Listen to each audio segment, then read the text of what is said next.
Yo, what is going on, guys? Today we'll be talking about the best defenders in the NBA in this year's season, which is the 2020 to 2021 season. And before we start today, I want to hear your opinions down below on who you think is the best defender, or if I leave anybody off. It's not really a list because there's no order, just put it off of this group. Let me hear who you think should have been mentioned. So, without further ado, let's talk about the best defenders in the NBA. Ben Simmons is a guy who gets a lot of hate for not being able to score, but that's not the topic of today's video. We're talking about his calling card, his versatility, how he is the guy who can switch from a 1 to a 5, from a 4 to a 2, and guard the 3 as well. He's a guy who can guard anybody in the league because he has the lateral quickness of a point guard who's probably 6'1", but he's 6'10". And if you look at the stats, it's only 1.7 steals per game and about a block per game, which aren't really eye-popping because there's a lot of guys on this list who have better statistics, defensively speaking. But defense is one of those things that you can't really track with statistics. There's defensive win shares, there's BPMs, there's defensive ratings, and all that's good, and you have the Raptor scores, but it's really just the eye test is the best thing to see. How he affects, how, like a free safety or a cornerback, he doesn't allow the defense to pass the ball into the zone he's guarding. He's guarding the opposing team's best player every given night. And if they didn't have him, I don't think Embiid would be able to have his MVP season. And I'm not saying I'm not taking anything away from Embiid, but his defense is very much needed for the 76ers' success. Myles Turner does not let anyone get a shot off. He has 3.5 blocks per game with 1.1 steals to go with it, defensive Raptor rating of 7.8, and a defensive field goal percentage of 38.6, and which is expected to be 47.6, so he's doing tremendously better. And a guy who thought was going to be sent to the Boston Celtics in a Gordon Hayward trade is just doing everything. He's just showing how good he is. He's a guy, the definition of a 3-and-D for a big man. He's a guy who can rim protect, block everything, and give you some shots from three-point. Yeah, he's shooting 32%, but he is a guy who, if you come in within the paint, he is swatting that like a volleyball player. And he can step out onto some slower small forwards and slower power forwards and protect the perimeter. And he'll stop, deflect passes. And he's just so good on that side of the floor. And it's just so much fun to watch. And I hope he does get paid. But, defense doesn't usually get paid. But if his offensive game catches up to the level of his defense, because this guy is definitely at least going to be a second-team all-defensive player because of how dominant he has been. He's been on a mission to prove that defense is important.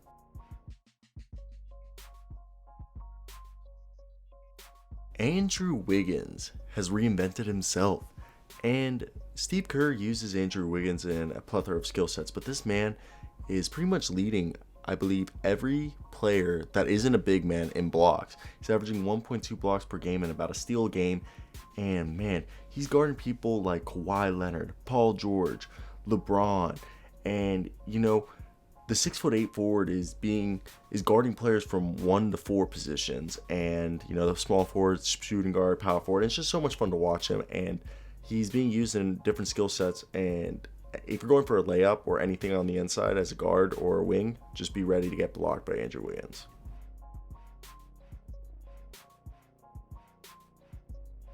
You're thinking Embiid's only good defensively because Simmons there. Nah, look, Simmons on the floor and Embiid off of it. Sixers allow 111 points per 100 possessions compared to Simmons off the floor and Embiid on the floor. They allow only 105.4. And I know some people will be like, that it doesn't really matter. You know what? I think it does. And the thing is he's such an effective player at, again, sort of like Myles Turner. He just doesn't allow anybody to go inside. He can stop Giannis. He can stop, he can literally, nobody can stop Giannis, but he's a guy who can actually get in front of Giannis and make him second think about attacking the rim. He's averaging 1.3 steals and 1.4 blocks per game. And he's literally one of the best, if not the best, two-way big man in the entire league. If you're looking for a two-way big man, you don't have to go far because Joel Embiid is the best one. If you're thinking about it, Joel Embiid is the best two-way big man in the league. Rudy Gobert, man, this guy's so good. And it's crazy to think about how much of a defensive impact he makes, having 2.7 blocks, but not even half a block per game. He is so good, and he has a chance of getting his third Defensive Player of the Year, joining Ben Wallace, and I believe it's Dwight Howard is the only other man to do that. and he's already won 2 of them. But Rudy Gobert, he has a defensive Raptor rating of 7.3 and a defensive field goal percentage of 41.6 compared to a 48.3 expected. And he is so good. Gobert is the defensive player of the year, and it's just it's literally a fact as Joel Embiid's probably going to win the most valuable player of the year. And Utah has the best defense in the entire NBA. And Gobert individually leads the league in blocks and is third in defensive rebounds. And when he's on the floor, the Jazz allow 4.7 fewer points per 100 possessions. And the Jazz have built their entire defensive scheme around Gobert. His presence in the paint allows perimeter defenders to play more aggressively. Their drop coverage and pick and roll sets make it difficult to pile up points inside. And for people, I think it's just, I love it. Gobert might get beaten by a wing or a guard on the perimeter, but look, he's a big man, and we all know what he is. He's the Eiffel Tower. Bam Adebayo is just one of the best centers that are up and coming, and he's going to be probably a top 5 center for the rest of his career. And yeah, it's only 1 steal, 1 block.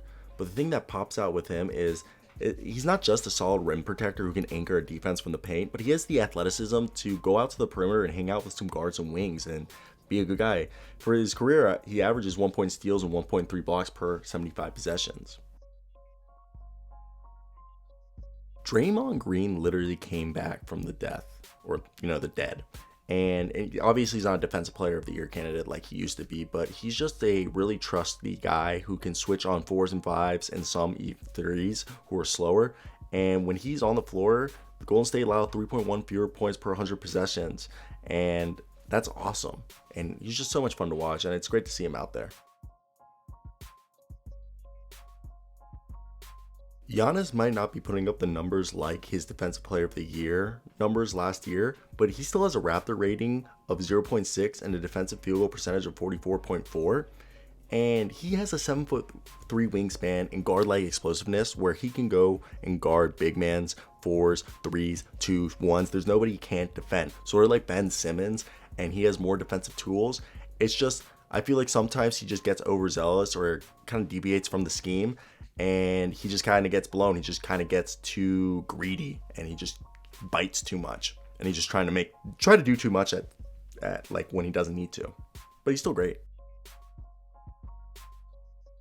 It's crazy to think that Kawhi Leonard used to be like the claw, guard everybody, anybody, any given night. And obviously age and injuries have caught up to him, but he's still one of the top 10 best defensive players in the entire league. He has a Raptor rating of 3.2 and a defensive field goal percentage of 46.8. And he's a guy who almost never gets caught napping off the ball. He's an elite shutdown corner in those situations. And again, sort of like my man Ben Simmons, he makes sort of like a safety and a defensive back, not allowed to pass the ball towards the area of the court he's defending. It's just so much fun to watch, and it's great to see him back. I have to give my boy Matisse Thybulle an actual shout out, and I know you're like the third Sixer on the list. This guy's having 1.5 steals and about a block a game, and he's getting about 20 minutes a night. In the past 2 games, he's been phenomenal, playing almost 30 minutes a night. About 30 minutes a night. It's just the crazy thing is that he is a guy who is a legit zero on the offensive side, but he's so good because he's so good. If you look at his per 75 possessions, it's steals 2.8 and blocks 1.4. He doesn't play much, but he's so good when he's out there defensively, and I really do believe in a few years he'll win Defensive Player of the Year.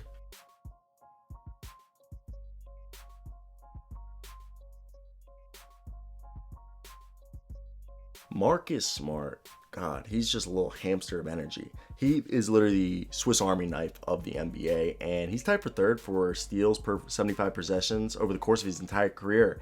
And he's a guy who's been always told to defend the opposing team's biggest perimeter threat. And it's so much fun to watch.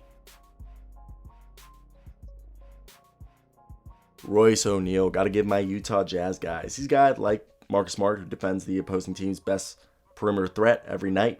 He's a guy who stays in front of the most difficult assignments every night, either if it's a guard or a wing, and he's pretty much been one of their best defensive players for the past 4 or 5 seasons. And it's just crazy to think about. Gets about not even a steal or a block a game, and he still makes a huge impact.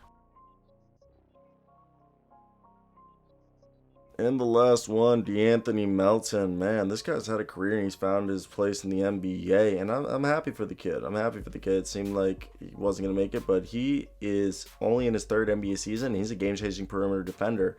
His team allows 5.1 fewer points per possession when he's on the point or the floor. And he's one of the best at getting steals. And if you look at his stats, he is about 1.1 steals per game and a block per game. I want to shout out Bleacher Report for inspiring this video. But that's it, guys. Like, subscribe, check out my 3-Way Sports. It's for my class project. But that's it, guys. Take care.